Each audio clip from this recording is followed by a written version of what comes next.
근관치료 세 번째 시간이고요. 오늘은 재근관치료, 즉 리엔도 청구에 대해서 한번 알아보도록 하겠습니다. 자, 리엔도를 할 때 많이 물어보는 질문들이 있어요. 그래서 그 질문들 위주로 일단 강의 내용을 풀이를 했고요. 근관치료 중에서 사실 조금 더 까다로울 수 있는 부분이 분명 근관 내 기존 충전물 제거료부터 해서 리엔도에 존재하는 것 같아요. 근데 일단 개념 정리를 어떻게 하면 좋냐면, 일단 첫 번째, 일반적인 발수부터 시작하는 근관치료랑 비교를 해서 내가 잘 외우시면은, 기준을 외우시면 좋을 것 같은데, 일단 최초 근관치료랑 차이점을 비교를 해보면 첫 번째로 발수 대신에 근관 내 기존 충전물 제거료가 들어간다라고 하는 큰 차이점이 있습니다. 발수는 펄프 조직을 제거하는 날에 한해 1회 산정한다라고 되어 있죠. 그러니까 리엔도를 하는 첫날에는 발수 대신에 우리가 지피콘이 필링되어 있는 캐날에 해당 내부의 충전물을 제거하게 되겠죠. 그래서 발수 대신 근관 내 기존 충전물 제거료를 받게 됩니다. 자, 이 근관 내 기존 충전물 제거료의 정의를 잠깐 살펴보면, 이미 근관 충전이 완료된 치아의 재근관 치료를 위해서 충전재, 지피콘, 실러 등을 제거하는 경우에 산정한다라고 되어 있고요. 특징 중에 하나는 근관 아동 형성료와 짝을 이루고 있다는 점입니다.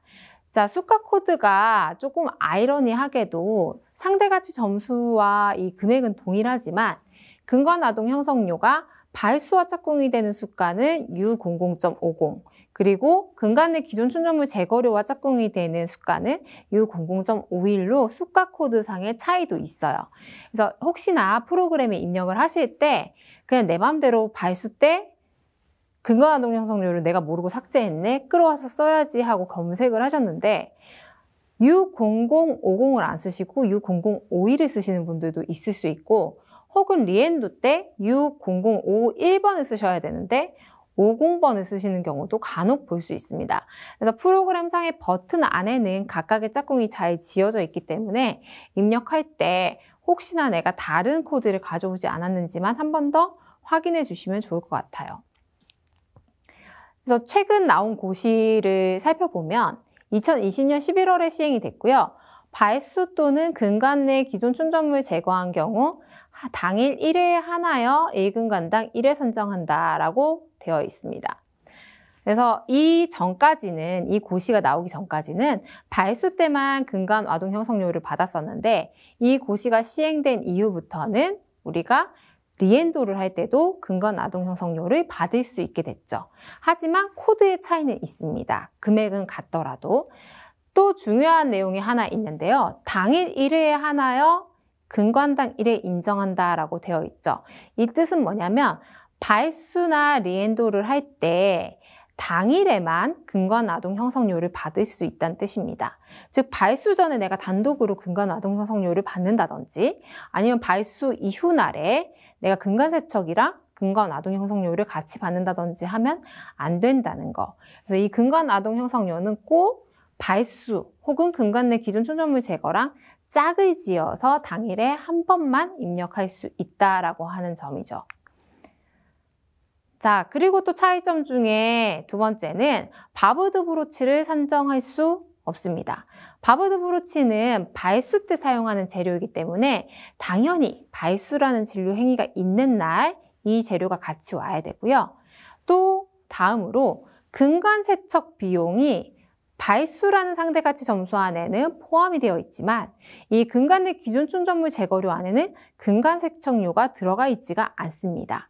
즉 리엔도 하는 첫날에는 근관 세척이 별도로 입력이 돼도 문제가 없다. 즉 근관 세척 차팅이 있으면 우리가 반드시 리엔도 첫날에 근관 세척을 별도로 입력을 해줘야 된다라는 뜻이 되죠. 사실 근관 세척 비용을 리엔도 할 때 빼시는 분들은 정확하게는 아니지만 공부를 조금 하신 분들이세요. 왜 빼시는지 물어보면 발수 때 근관 세척 안 되잖아요. 그래서 뺐어요 라고 대답하시는 분들 종종 보거든요. 그러니까 리엔도 첫날에도 발수랑 똑같이 생각을 해서 근관 세척을 빼시는 건데, 근관 세척이 발수 안에는 포함이 되어 있지만 근관 내 기존 충전물 제거료 안에는 세척료가 없기 때문에 실제로 했는지 시행 여부에 따라서 선택적으로 넣으시면 됩니다. 자, 그 다음에 이제 공통점을 한번 살펴볼게요. 공통점. 자, 방금까지 언급했던 세 가지 이외의 나머지 것들은 일반적인 근관치료 기준과 동일하게 가져갑니다. 자, 그게 무슨 뜻이냐면 근관치료 기간 중에 최대 산정 횟수, 그리고 재료대를 산정하는 방법 같은 것들은 같다는 뜻이죠. 그래서 근관 확대나 근관 성형은 근관치료 기간 중에 2번까지, 최대 2번까지, 그리고 근관장 측정 검사는 치료 기간 중에 최대 3번까지 산정을 할 수 있고요. 자, 파일 같은 경우에는 치료 기간 중에 딱 1번만 산정할 수 있는데 다만 전제 조건이 하나 있습니다. 제가 앞서서 유치 때도 말씀을 드렸지만 이 파일류는 근관 확대를 할 때 사용하는 재료입니다. 그래서 근관 확대라는 행위료가 있는 날에 한해서 한 번 산정을 해야 되니까 우리가 근관 확대 차팅을 할 때는 파일이 당연히 썼겠죠. 그래서 그 사용하신 파일을 같이 진료 기록에 기록을 해주시고요. 자, 그리고 파일류를 잠깐만 살펴보면 파일류가 리머부터 해서 뭐 나이타이 파일처럼 전동 파일 혹은 KH 파일처럼 핸드 파일류가 있는데요. 리머나 K 파일, H 파일 같은 경우에는 근관당으로 횟수가 산정이 되고 나이타이 파일은 치아당으로 산정이 되는 특징이 있죠. 그래서 같은 파일 종류더라도 우리가 똑같이 확대 때 사용하지만 파일 종류가 다르면은 산정 단위가 근관당일 수도 있고 치아당일 수도 있다라는 거 구분해 주시면 좋을 것 같고 다만 우리가 파일을 여러 종류 다 꺼내놓고 전부 다 쓰더라도 그 중에 딱 한 종류만 선택해서 기간 중에 딱 한 번 산정을 할 수 있기 때문에 대부분 나이타이 파일을 가지고 계신 치과들은 나이타이 파일이 치아당이라 할지라도 자체적인 수가가 높기 때문에 리머나 H 파일, K 파일을 굳이 첨부하지 않고 나이타이 파일을 첨부하시는 경우가 대부분이겠죠. 자, 그 다음 우리가 살펴볼 고시는 특이하게도 제일 처음에 삭제라는 문구부터 시작을 하죠. 그래서 2015년 9월에 시행이 됐다라고 되어 있는데 아래 내용이 삭제가 됐대요. 그러면 어떤 내용이 아래 내용이 삭제가 됐는지 한번 살펴볼까요? 자, 치수 질환 치료 완료 후에 1개월 이내에 재실시한 근관 세척, 근관 충전 등은 타 조직 질환 산정 기준과 동일하게 해당 처치료 소정 점수의 50% 산정한다라고 얘기를 하고 있는데 이 기준이 삭제가 됐다라고 얘기를 하고 있습니다. 자, 그럼 무슨 뜻이냐?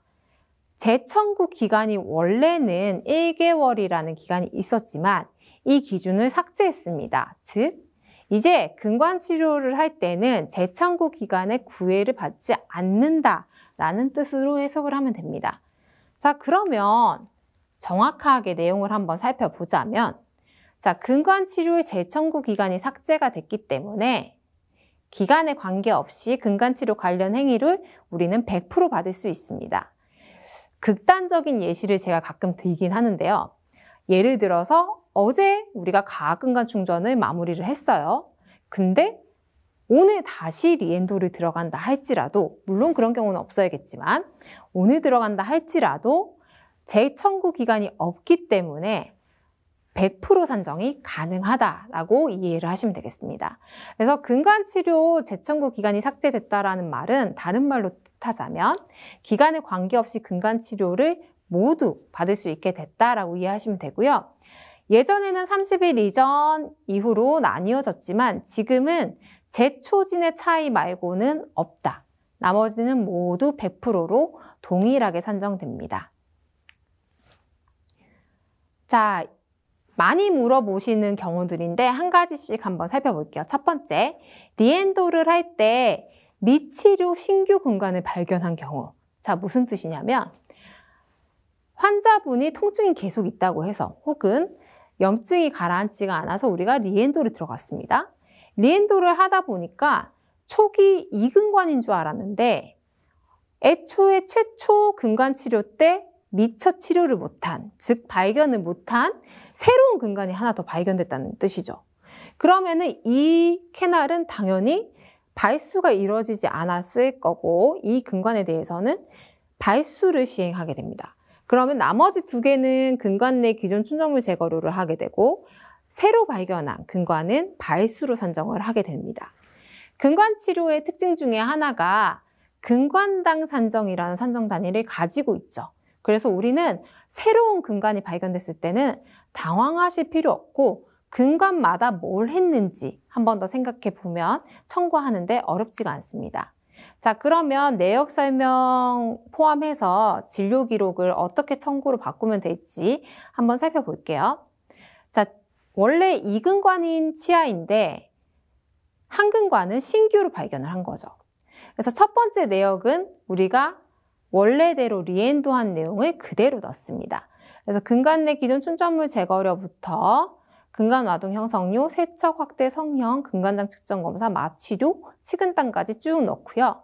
자, 처치 순번을 안 바꾸셔도 무방하긴 하지만 사실 진료 내용이 완전히 바뀌기 때문에 이런 경우에는 처치 순번을 하나 더 추가하셔서 2번으로 넘어가서 정리를 해주시는 게 명세서가 훨씬 더 깔끔하고 심사하기에도 좋습니다. 그래서 저 같은 경우에는 근관마다 진료 내용이 다른 경우에는 처치 순번을 분리해서 입력을 하고 있습니다. 그래서 처치 순번 2번에는 새로 신규로 발견한 근관에 대해서 발수부터 바브드 브로치까지 입력을 했고요. 자, 그리고 내역 설명에다가 리엔도 중에 발수가 안 된 신규 근관을 발견했다라고 적어주시면 되는데, 자, 우리가 내역 설명은 명세서 전체에 적히는 MX999랑 그 다음에 줄마다 적히는, 즉 숫가 하나하나마다 적히는 줄 내역 설명이 있는데 지금처럼 근관 치료가 근관마다 다르게 적용됐을 때는 사실 MX999 명세서 내역 설명보다는 줄 내역 설명이 들어가게 되면 심사상에 큰 이득을 볼 수 있습니다. 그래서 이런 경우에는 잘 모르겠다 하면은 MX999를 쓰시지만 사실 JX999를 쓰시는 게 훨씬 더 청구적으로 좋겠죠. 자, 그럼 내역 설명에 제가 뭐라고 적었는지 한번 보겠습니다. 다행히도 프로그램이 요즘은 MX999와 JX999를 분리해서 가이드를 하고 있기 때문에 아마 제 설명을 듣고 나면은 JX999를 모르셨던 선생님들도 잘 입력을 하실 수 있을 것 같아요. 그래서 명세서 단위랑 다르게 줄번호 단위를 보시면은 발수행위 옆에다가 내역 설명을 적어줄 수가 있죠. 그래서 지금처럼 리엔도 중에 발수 안 된 신규 근관을 발견해서 발수 및 기타 치료를 시행했다라고 해당 발수 옆에다 적어주시면 사실 전산심사상으로도 이게 넘어가기가 쉽기 때문에 MX999보다는 JX999를 다실 수 있는 선생님들은 지금 보시는 것처럼 JX999를 달아주시면 좋을 것 같아요. 자, 그리고 이제 두 번째로 리엔도라는 진료의 특성상 보철물 제거를 같이 하게 되는 경우들이 많이 있는데요. 애초에 근관 치료가 완료되면 우리가 코어도 하게 되고 그리고 크라운도 올리게 되죠.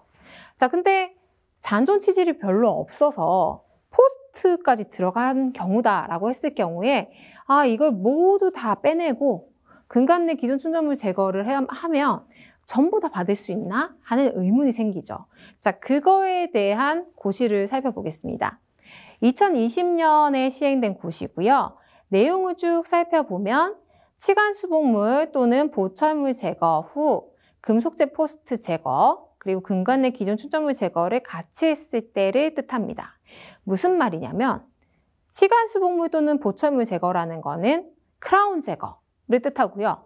그 다음에 금속재 포스트 제거, 근관마다 박히게 되는 포스트, 그리고 리엔도를 했기 때문에 근관 내 기존 충전물 제거료가 들어가게 되겠죠.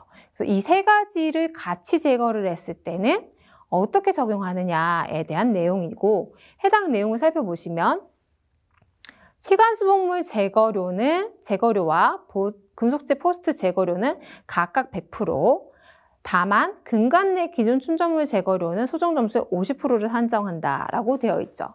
즉, 이 세 가지를 같이 했을 때는 우리가 나머지는 다 100%씩 받을 수 있지만 지피콘 실러를 제거하는 근관 내 기존 춘전물 제거료는 절반만 받게 된다라고 이해를 하시면 됩니다. 자, 그래서 제가 표로 산정 기준을 정리를 해봤어요. 자, 표에서 살펴보시면은 수복물 제거랑 보철물 제거 그리고 근관 내 기존 춘전물 제거를 같이 한 경우 그리고 방금 설명드린 것처럼 세 개를 같이 한 경우로 나눠서 표를 정리해 놨고요. 방금 고시에서 설명한 내용은 표의 하단에 적힌 내용이라고 보시면 되죠. 그래서 근간 내 기존 충전물 제거료만 50% 받는다라고 설명이 되어 있고요.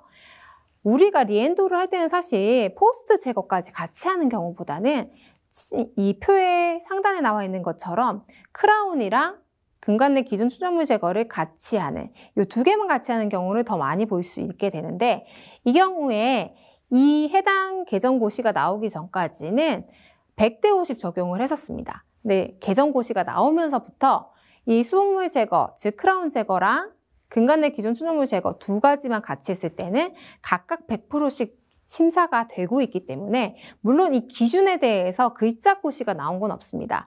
하지만 앞서 나온 개정고시 때에 이 수돗물 제거와 근간 내 기존 충전물 제거 두 개만 같이 했을 때에 대한 상황도 논의가 같이 됐다고 해요. 그래서 그때 논의가 됐을 때 각각 100%씩 주겠다라고 논의가 되어서 현재 이제 심사 받으시는 거 보시면은 크라운 제거, 근간 내 기존 충전물 제거료 두 개만 들어갔을 때는 각각 100% 인정되는 걸 확인하실 수가 있습니다. 자, 그래서 사실 포스트 제거까지 일어나는 근간 내 기존 충전물 제거보다는 크라운 제거만 일어나는 근간 내 기존 충전물 제거가 훨씬 많죠. 그래서 이 경우에는 각각 100% 된다는 거 기억하시고, 포스트 제거까지 한 3개를 동시에 한 경우에는 근간 내 기존 충전물 제거료만 50% 처리한다라고 기억하시면 되겠습니다. 자, 그러면 실제로 100대 50 처리, 그리고 각각 100%씩 처리를 어떻게 했는지 볼게요. 자, 이근간인 치하고요. 리엔도 한 첫날에 크라운 제거와 근간 내 기존 충전물 제거를 같이 했습니다. 그러면 우리가 아까 표에서 봤던 첫 번째 경우에 해당이 되는 거죠. 그럼 각각 100% 된다고 했으니까 표에서 보시는 것처럼 근간 내 기존 충전물 제거료 그대로 2회, 그리고 수돗물, 보철물 제거료가 복잡이 1회로 그대로 유지가 되죠. 크라운은 우리가 2개 제거한 건 아니잖아요. 크라운 하나 제거하고 이근간에 대한 근간 내 기존 충전물 제거를 했기 때문에 근간당 산정되는 수가는 근간 내 기존 충전물 제거료 2회, 보철물 제거 복잡은 1회로 산정이 됩니다. 자, 그 다음에 이제 두 번째 경우는 크라운, 포스트, 지피콘 제거를 모두 같이 한 케이스입니다. 자, 포스트 제거 같은 경우에도 근간단 산정으로 산정 단위가 되어 있기 때문에 제가 몇 개인지 언급을 해놨고요. 자, 이 경우에 살펴보시면 근간 내 기존 충전물 제거료가 원래는 2회였는데 50% 산정되기 때문에 1회로 바뀐 거 보이시죠? 자, 그리고 밑에 수돗물 제거 복잡과 포스트 제거료는 그대로 2회로 유지가 되게 되죠. 자, 그러면 사실 크라운 제거하고 나서 포스트가 근간마다 박혀 있는 경우보다는 근간의 개수보다 대부분 포스트의 개수가 적습니다. 그러면 근간의 개수보다 포스트의 개수가 적은 경우도 한번 살펴볼게요. 자, 이게 예시 3번이고요. 포스트는 1개인데 캐날은 2개인 케이스죠. 적용된 사례를 보시면 근간 내 기존 충전물 제거료는 1.5. 자, 그리고 금속재 포스트 제거료는 1로 되어 있죠. 선생님, 그러면 근간 내 기존 충전물 제거료가 절반 처리돼야 되니까 1회로 입력돼야 되는 거 아닌가요? 아까처럼? 이라고 생각하실 수 있는데, 근간 내 기존 충전물 제거료와 포스트 제거료는 산정 단위가 근간당이기 때문에 겹친 1근간에 대해서만 절반 50% 처리를 하게 됩니다. 그러면은 포스트가 1개인 치아는 2캐날 중에서 1캐날에 대해서만 절반 처리를 받게 되는 거죠.